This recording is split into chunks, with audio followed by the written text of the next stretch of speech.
आज है हमारा पुल डे। और पुल डे है दैट डजंट मीन कि सिर्फ बैक की एक्सरसाइजेस इसमें होने वाली है। मैं आज स्टिफ लेग डेडलिफ्ट भी करने वाला हूँ, जो प्राइमरी हम हमारे ग्लूट्स मसल्स एंड हैमस्ट्रिंग के लिए करते हैं। उसके साथ लेग कर्ल्स भी करूँगा। इसका रीज़न ये है कि जब भी मैं स्टिफ लेग डेडलिफ्ट और बारबेल स्क्वाट एक ही दिन पे करता हूँ, तो कहीं ना कहीं जब हम फेलियर तक ट्रेन करते तो लोअर बैक पे थोड़ा सा पेन फील होता है, और over the period of time जब ये पेन बढ़ता जाता है तो इंजरी होने के चांसेस ज़्यादा होते हैं। इसलिए मैं इसको डिवाइड करके करता हूँ। और कल के वीडियो में कई सारे भाइयों ने ये भी पूछा था कि जो वीक बॉडी पार्ट्स है उसको इम्प्रूव करने के लिए आप क्या क्या करते हो, तो उसका डिस्कशन भी आज के हमारे इस सेशन में होगा। तो शुरुआत करेंगे हम पुलअप से इसलिए क्योंकि जो लैग पुल डाउन की मशीन है उसको मैं मैक्स आउट कर चुका हूँ, इसलिए मैं वेटेड पुलअप कर रहा हूँ। So let's move on. पहले वार्म अप सेट करेंगे बॉडी वेट से, देन वेट्स ऐड करेंगे वर्किंग सेट के लिए।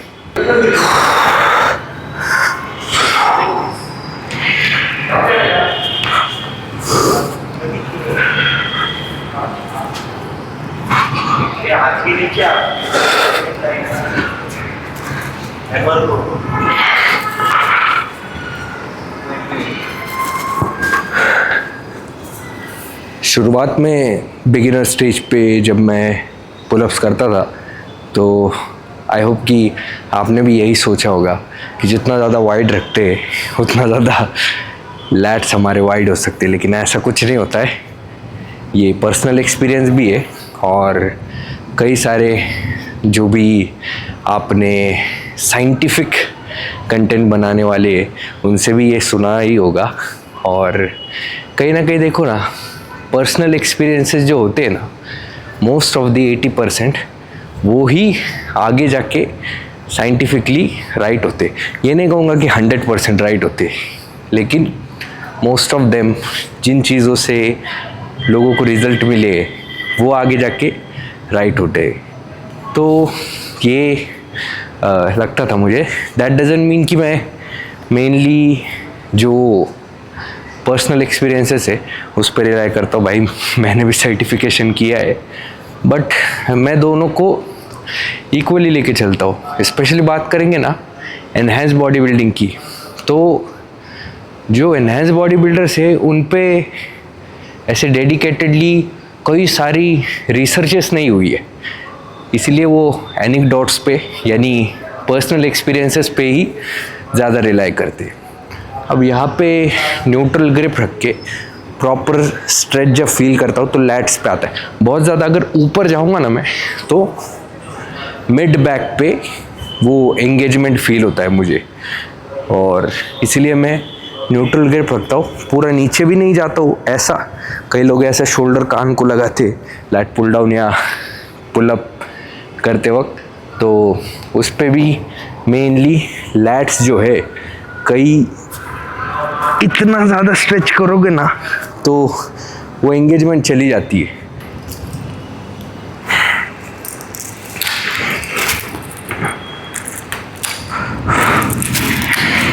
काफ़ी काम की चीज़ है, स्पेशली उन लोगों के लिए जिनके पास एक अच्छी क्वालिटी की लैट पुल डाउन मशीन के लिए एक्सेस नहीं होगा, या फिर उन लोगों के लिए जिन्होंने लैट पुल डाउन मशीन को मैक्स आउट कर दिया उनके लिए।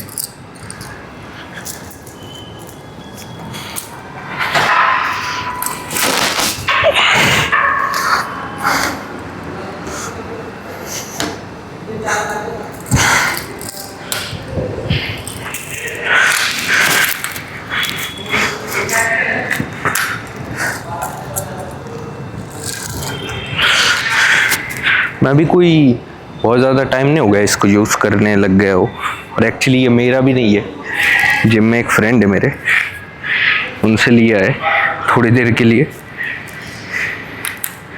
क्योंकि मैं भी श्योर नहीं था यार ये सच में स्टडी है या नहीं है, सच में कुछ काम की चीज़ है नहीं। बट जब मैंने ऑलमोस्ट 3 हफ्ते हो गए इसको जब से यूज़ कर रहा हूँ, तब आई कैन फील इट। मतलब जो स्पेशली लैट्स में जो ऐसी स्ट्रेच फील होती है ना, मज़ा आ जाता है भाई। चलो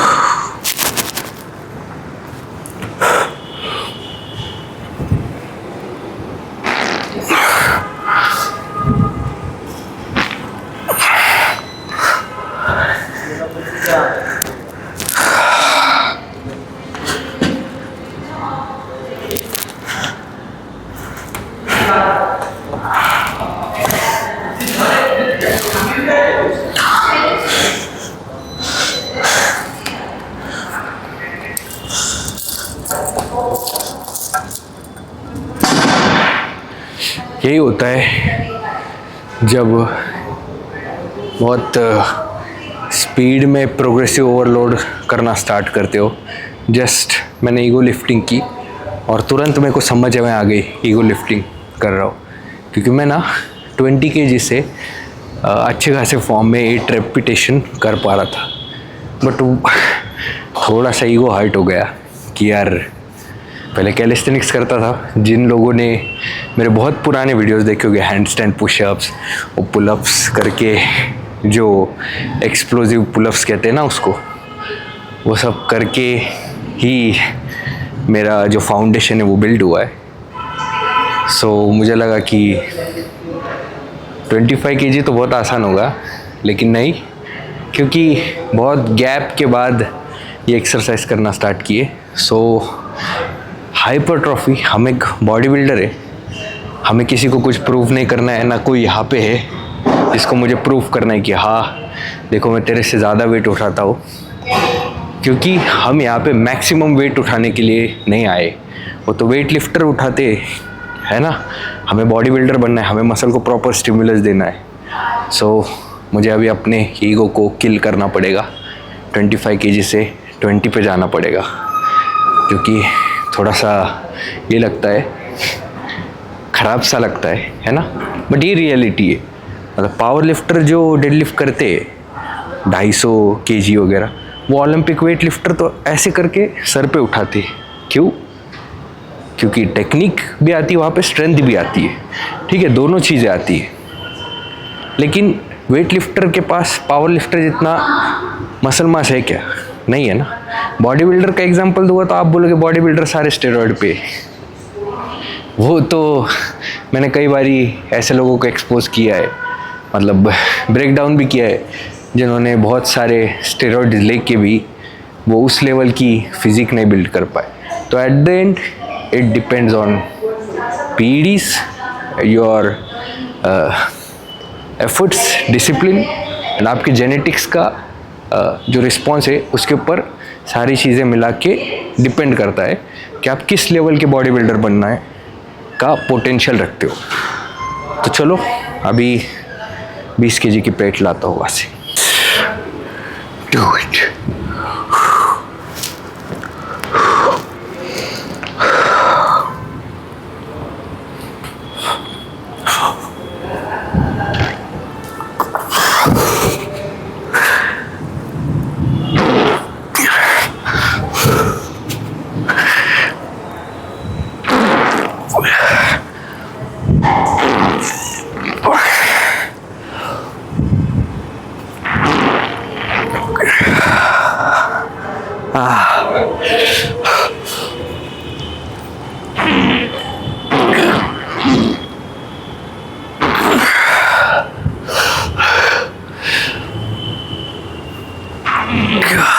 बाप रे,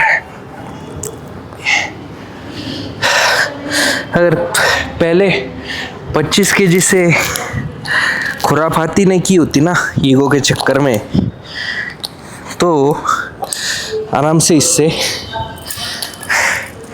प्रॉपर फॉर्म एंड टेक्निक के साथ 9 रेपिटेशन गए होते। बट क्या करें, हम इंसान हैं, भगवान नहीं कि जो अपने में 0.01% भी ईगो नहीं रखता होगा। हम में भी कहीं ना कहीं 0.01% ईगो रहता ही है। और मेरे कॉलेज में एक टीचर थे, उन्होंने कहा था कि अगर कोई बंदा ये बोले ना कि मुझे में 0% ईगो है, मुझे में तो ईगो है ही नहीं, तो ये सबसे बड़ा साइन है एक ईगोइस्टिक पर्सन का। तो नेक्स्ट एक्सरसाइज चेक करते अपनी क्या है प्रोग्राम में। Stiff leg deadlift. चलो भाई। सो ये हमारा फर्स्ट वार्म अप सेट है।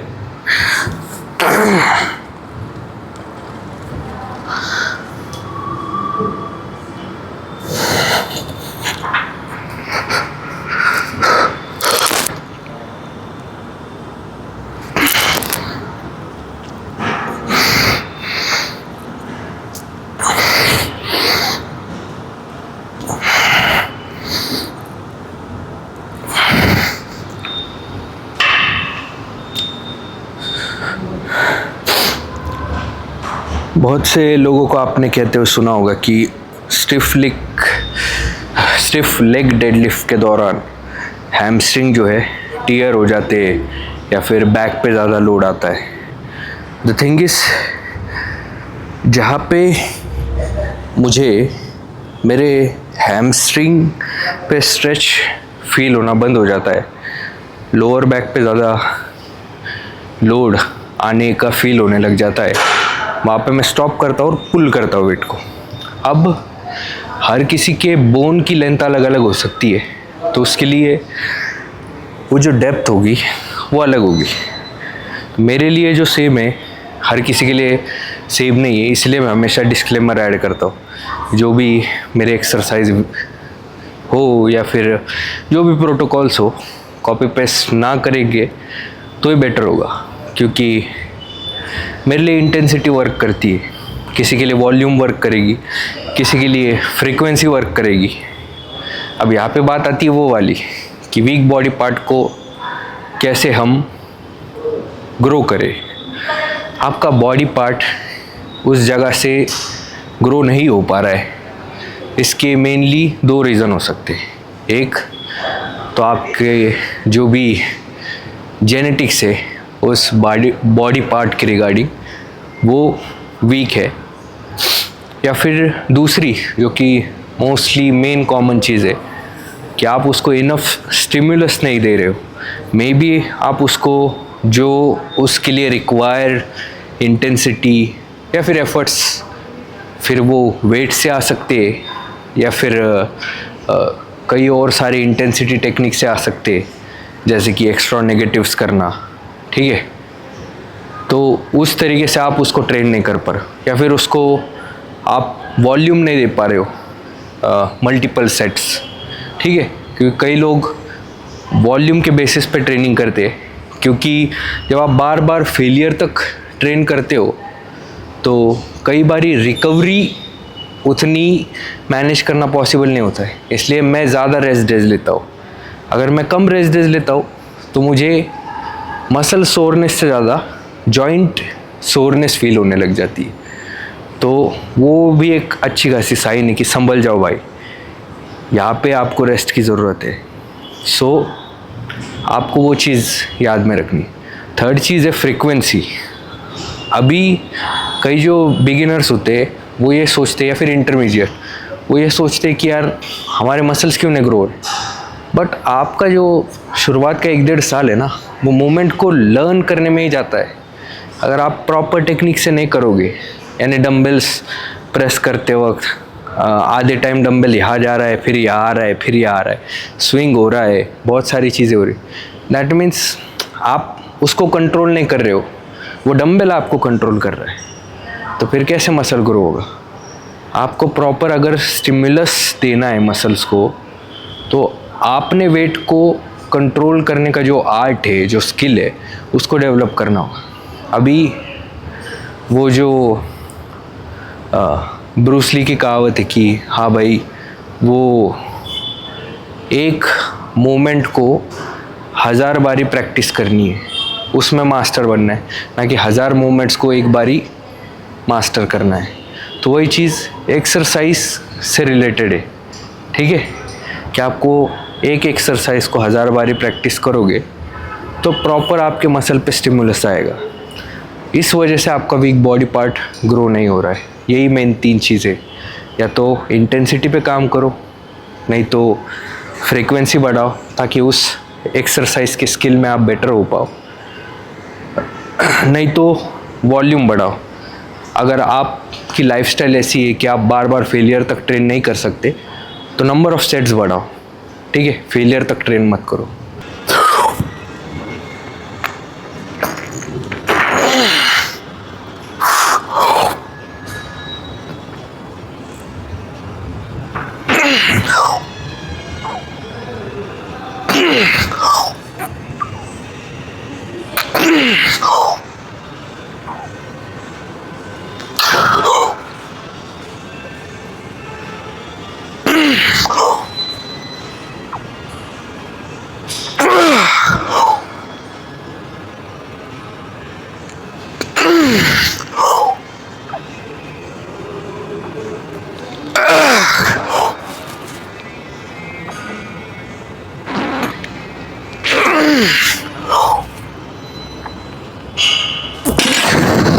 ये एक्चुअली जिम का बेल्ट है, मेरा पर्सनल बेल्ट नहीं है, और इसको मैंने रिसेंटली यूज़ करना स्टार्ट किया क्योंकि I feel kind of security, stability while training till failure.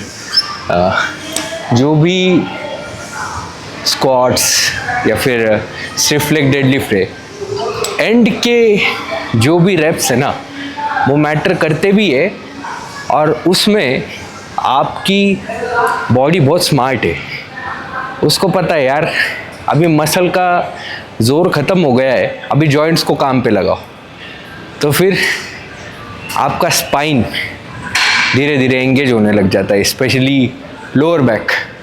तो वहाँ पे ये चीज़ काम में आती है, ठीक है, उसको स्टिफ रखने में, आपकी कोर को स्टिफ रखने में। तो आई फील, और एक चीज़ ये होती है हर्निया, कि एब्डोमिनल वॉल अगर वीक हो बहुत ज़्यादा तो भी बहुत सारी दिक्कतें होती है। जब आप फेलियर तक स्क्वाट्स, डेडलिफ्ट, ऐसे जो भी structural movement, unsupported compound movements करते हो, तो ये स्पेशली बिगिनर्स के लिए नहीं होता है, क्योंकि उनको पहले ब्रेसिंग सीखना चाहिए, ब्रीदिंग टेक्निक, जो भी वल्सल्वा मनूवर कह लो, या फिर इन शॉर्ट ऐसे कहेंगे कि जो पेट को सूटकेस की तरह बंद करना और ओपन अप करना ड्यूरिंग लिफ्ट। उस पर कई सारे वीडियोस है ऑलरेडी यूट्यूब पे, और आप वो देख भी सकते हो। फ़िलहाल के लिए मुझे आपकी एक हेल्प चाहिए। मुझे कोई अच्छा सा ब्रांड का लीवर बेल्ट बताइए। कई सारे मैंने देखे ग्रिफिन गियर्स के, और एक कोई तो ब्रांड है आई गेस, हैक एथलेटिक्स। तो इनके अच्छे खासे बेल्ट मिल जाते अराउंड 6 से 8 हज़ार रुपये में। तो मुझे भी इसी रेंज के अराउंड कोई बेल्ट चाहिए, 6 से 8 हज़ार रुपये के बीच में। और भी कई सारे एक्सेसरीज चाहिए, जैसे कि एल्बो के रैप्स, नी के रैप्स, और जो भी मतलब अच्छे क्वालिटी के लॉन्ग टर्म के लिए जो भी एक्सेसरीज बनाते हैं लिफ्टिंग के, तो आप प्लीज़ मुझे कमेंट सेक्शन में बताइए। तो अगली हमारी एक्सरसाइज होगी बारबेल कर्ल्स।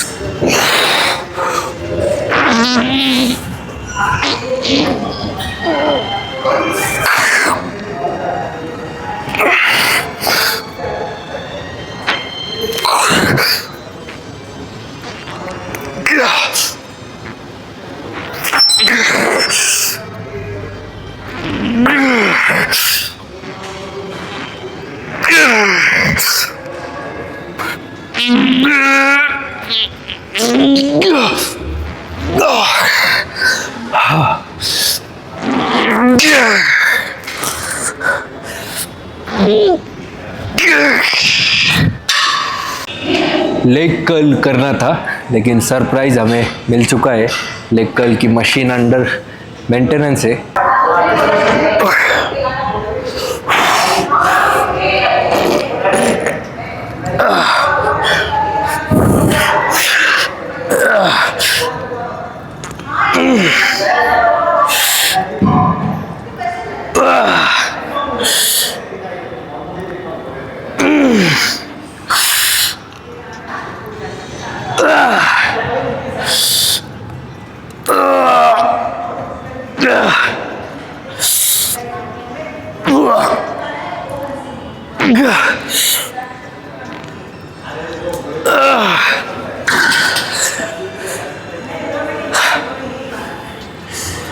ये जो ऑप्टिमल एक्सरसाइजेस होते हैं मशीन डोमिनेंट, ये मैं लास्ट में इसलिए रखता हूँ क्योंकि इसमें फुल स्टैक लगाकर भी आराम से I can do 12 reps. But शुरुआत में अनसपोर्टेड मोमेंट में मैक्सिमम लोड उठाता हूँ, उसके बाद इनको एंड में सेव करूँगा तो प्रॉपर मुझे स्टिमुलस भी मिलता है विथ मिनिमम रेप्स। अगर शुरुआत में ही कर लूँगा तो 12 से 13 रेप जाएगी, अगले वर्कआउट में 13 से 14, 15, है ना। बट अभी देख सकते हो आप फुल स्टैक। ओके, दिख रहा है शिवम?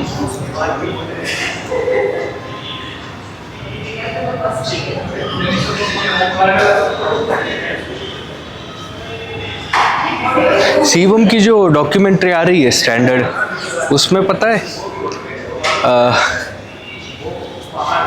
उसने कुछ तो बहुत अच्छी सी लाइन कही है, इंग्लिश में कही है, मुझे वर्ड टू वर्ड याद नहीं, बट मैं हिंदी में बताऊंगा कि उसने ये बोला है कि आप लोग मुझे क्यों याद रखोगे, जो चीज़ें मैंने अचीव की है उसके वजह से, या फिर एक्चुअली में जो मैं खुद एक इंसान हूँ उसके लिए।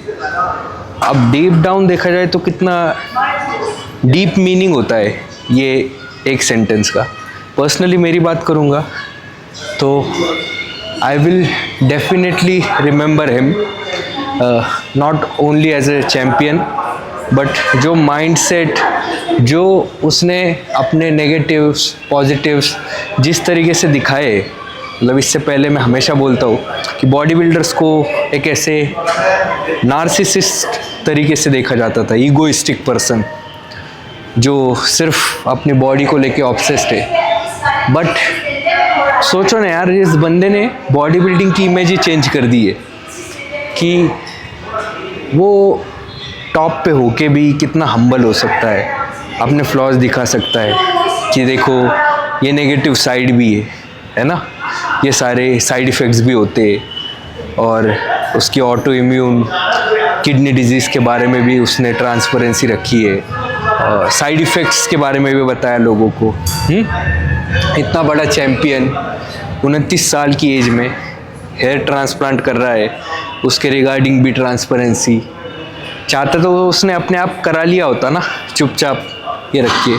बट स्टिल ऐसी छोटी छोटी चीज़ें ना जो कॉमन लोग हैं ना उन तक पहुंचती है। कुछ लोग बड़े होने के बाद, मैंने देखा है, उस हाइट पे पहुंचने के बाद लोगों को छोटा समझने लगते हैं, बट एक्चुअली छोटे छोटे लोग ही लोगों को बड़ा बनाते हैं। ये चीज़ मैंने खुद ने देखी है।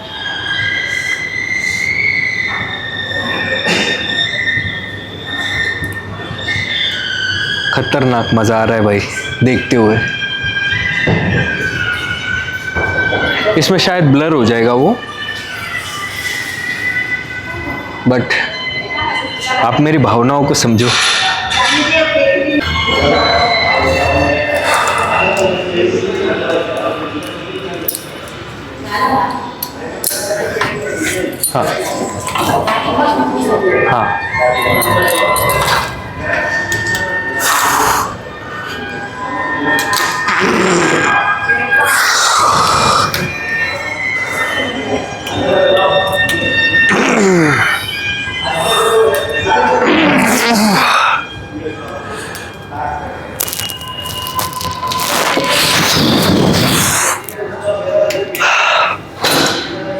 This will be our last exercise.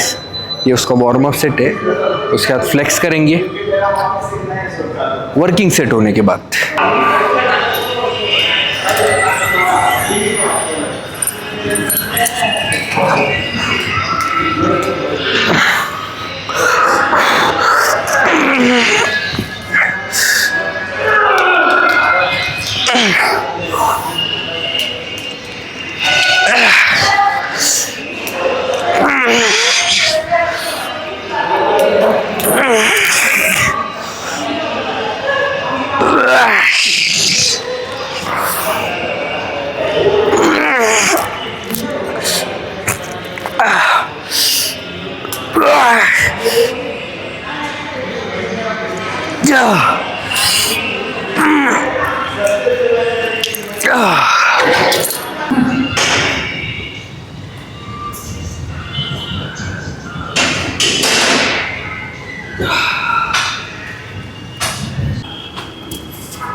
सो एक काफ़ी इंस्पिरेशनल इंसिडेंट कह सकते हो। शुभश्री मैडम जिस जिम में मैं वर्कआउट करता हूँ वहाँ पे वर्कआउट करते हैं, और कल उन्होंने वीडियो देखा था जो मैंने अपलोड किया था, एंड उन्होंने एक चीज़ को इम्प्लीमेंट किया और मुझे काफ़ी खुशी हुई उनसे सुन के कि I made at least 0.1% change in her training sessions.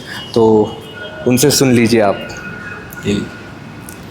हाँ, इसमें बोल। यस, कल मैंने गणेश का इंस्टाग्राम में वीडियो देखा, एंड मैं अभी तक बहुत सारे वेट लिफ्ट करती थी, पर कल जब मैंने देखकर अपने आप में चेंज लाया कि किस तरह से चेस्ट की एक्सरसाइज के समय शोल्डर और शोल्डर प्लेट को स्पेशली कैसे टक इन करना चाहिए, रिस्ट को प्रॉपर स्ट्रेट करना चाहिए, और आज मैंने उसका चेंज महसूस किया कि मैंने 10 kg का वेट विदाउट एनी सपोर्ट 15 के 3 रेप्स मारे, इंक्लाइन, डिक्लाइन एंड फ्लैट पे। Thank you so much Ganesh. Thank you so much ma'am. So ऐसी वीडियोस के लिए आप फॉलो करिए, सॉरी सब्सक्राइब करिए। यूट्यूब पे अपलोड कर रहा हूँ, थोड़ा सा क्या कहते हैं उसको, इमोशनल हो गया है सुन के। सीनियर सिटीज़न है, और जब ऐसा अप्रिसिएशन मिलता है, हमसे कोई सीनियर होता है उनसे, तो काफ़ी अच्छा लगता है। तो ऐसे ही हम छोटे छोटे चेंजेस लाएंगे लोगों की लाइफ में, और मिलते हैं आपसे अगले वीडियो में।